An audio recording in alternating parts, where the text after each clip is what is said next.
So I can't answer the question, and I feel humble and humiliated that you're frustrated.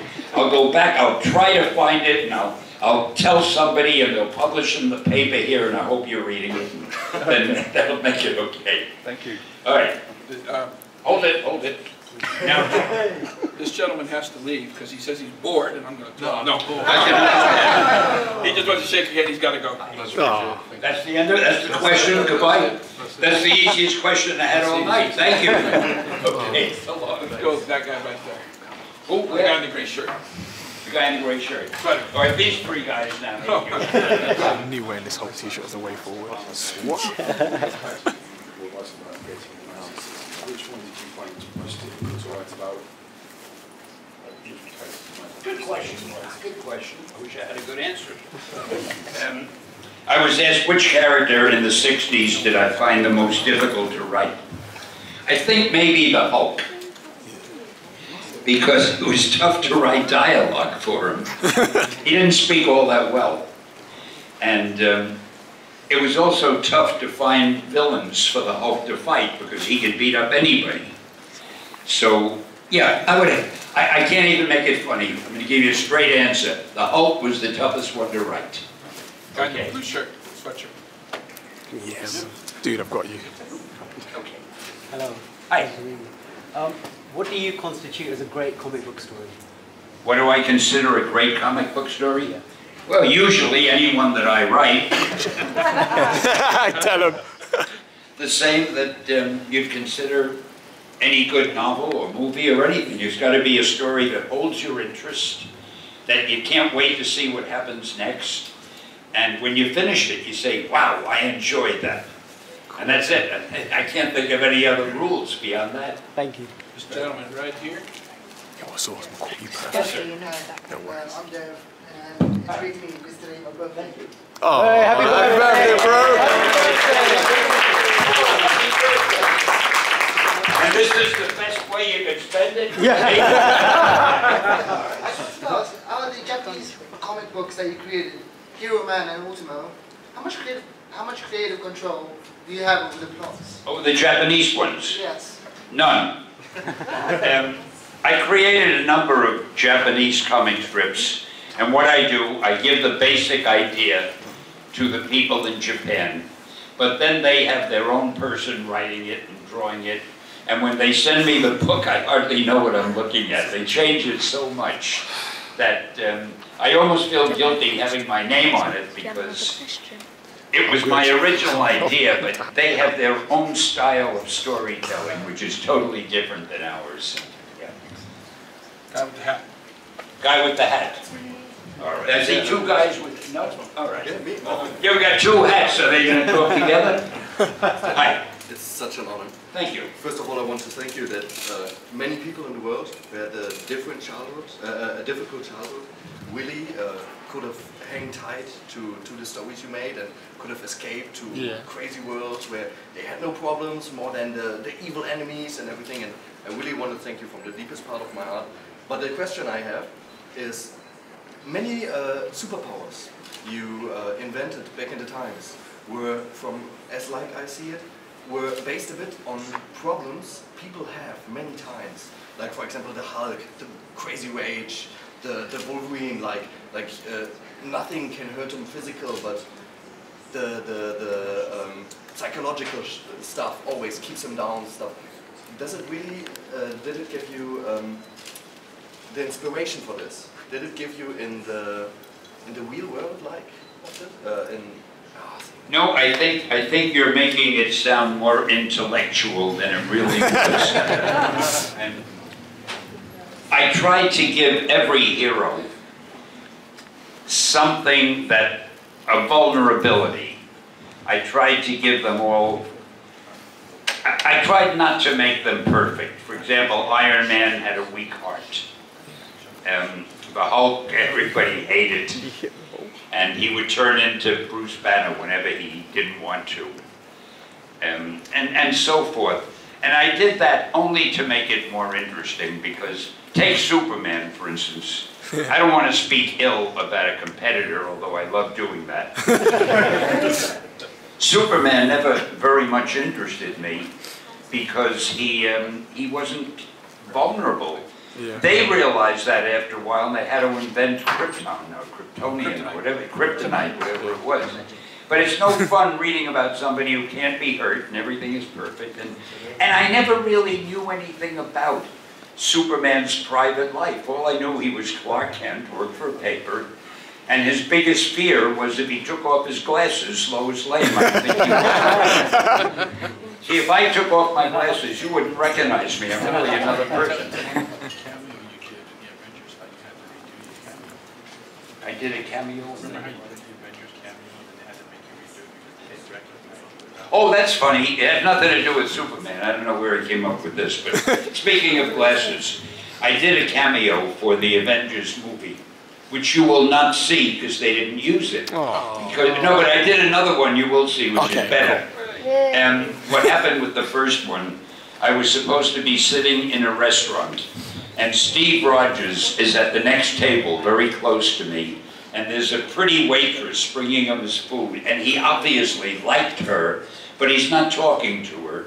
So I lean over and I say something like, "Get her phone number, you dummy." Cool. And after I did that, the director said, "Stan, would you mind removing your eyeglasses because the light is causing a glare? So I'd like to shoot this without your eyeglasses." So I did it and did it again. Everything was fine. I went home. A couple days later, I got a phone call. "You have to do a different cameo." I said, "Why?" He said, "Nobody recognized you without your eyeglasses." So that's the story that he asked me to tell. If you found it dull, it's his fault. If you enjoyed it, it's because I told it. The guy in the gray right there. Yes. Gentleman, Elizabeth. Hi. Hi. What is your favourite Spider-Man story that you've written? My favorite what? Spider-Man story that you've written. My favorite Spider-Man story I've written. Well, I'll pick one. I don't really have favorites because I'm such a big fan of mine. I like everything I've written. But I think the one called Spider-Man No More, when he decides to give up being Spider-Man. And I love the cover that John Romita drew, where he's walking away from the Rita and there's a garbage pail and his costume is hanging over the edge. So I think that's probably my favorite one. That's badass. Kid right there. Wait a minute, hold it. Keep pointing. Kid right there. Really? And it's like it Ooh, says yeah. collector's items from Okay. 1980. This is not Sweet. a kid, this is virtually a full-grown man. Tom Boudin. Have you ever revealed your superhero identity to your wife? Have I ever given a superhero identity to my wife? No. Have you ever revealed your superhero identity to Joni? I'm afraid I have no secrets from my wife, who is a superheroine in her own right. But that's subject for another meeting. Here's the thing you guys might not know. You guys know he did voiceovers for Spider-Man the animation series, Yeah. right? Do you know his wife did a lot of Madam voiceovers? Web. Yeah. Madam Web Yeah. was my wife. Madam Web. It's interesting because she talks just like that. That's awesome. And I made her stop. I said, I don't need the competition. The kid in the black This right is here. when they were All right, kid in the back. I've got that. My brother on the phone What's here has got an that amazing issue? question for you. I'm The actual wondering if you issue. can speak to him first. You have a Yeah, question? my brother's got a question. He's on the phone. If you can just... Oh, really? I hope I can hear him. I don't hear that well. Hello, you got a question? Hi.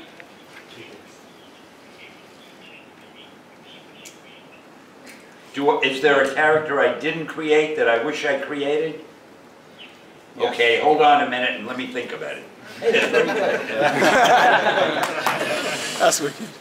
That's from Quarter. Yeah. Robin Hood. Oh, Green I Arrow. don't know, I wish I had created anything great. I wish I had created Sherlock Holmes or Ulysses, but he probably meant comics.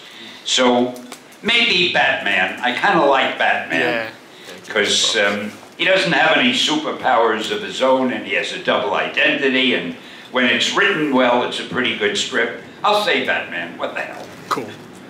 Yeah, Kid, all right. the guy right here. Which one? Right here, tallest one. I don't want to go to the wrong one. That's him right What's there. he wearing? Plaid shirt. All right. Now, he's the only one with that kind of a That's shirt? the only one. There won't be a case of mistake that I go right to that guy. That's it. Okay. All right, I'll speak to you. Hi. How do you feel about the way Marvel and Disney have joined up, and was it what you intended for the future of Marvel?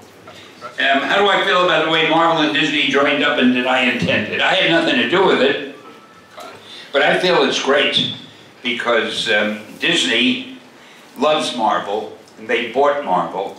And a lot of people said, oh, that's going to be terrible. Marvel is suddenly going to become like Mickey Mouse. No way. Disney leaves them alone. They don't tell them what to do. They don't tell them how to do it. Marvel is still going its way, except they have a lot more money behind them, so they can now do more expensive movies. So it really turned out great. Yes, sir. Gentleman right here. Yes. Hello, Stan. Hi. Nice to meet you. Your cult of personality is one of the reasons that we're here. When I read comics in the 70s, it was the Marvel black and white weeklies. And I used to go every Wednesday to my newsagent and buy my copy, even in the snow and during a blizzard. And I thought, if I die to buy my Marvel comic, I'll get a posthumous no prize. I'm giving me now that no prize. You haven't died. I must have absolute silence. I hereby award you, not a posthumous one, but I hereby award you, what date is today? Sunday. 26. 26. The 20? On, and what month is it? On February 26th, you, Russell Willis, are awarded a no prize. Hey, awesome! I want you to guard it well, put it in a safe place. You may look at it at least once a week and treasure it. thank you very much. Don't embarrass me with your thanks. Hey guys, we're running out of time, but to be fair, okay, and I'm asking everybody to be fair. If you already asked a question, don't raise your hand. That's So cool. we're just going to ask, I'm going to ask one question, and whoever gets the right answer is going to answer the last question. So I want to make sure everybody gets their stuff signed, okay? Yeah. All of a sudden, rules. Love it, I Stan. want to get this rule.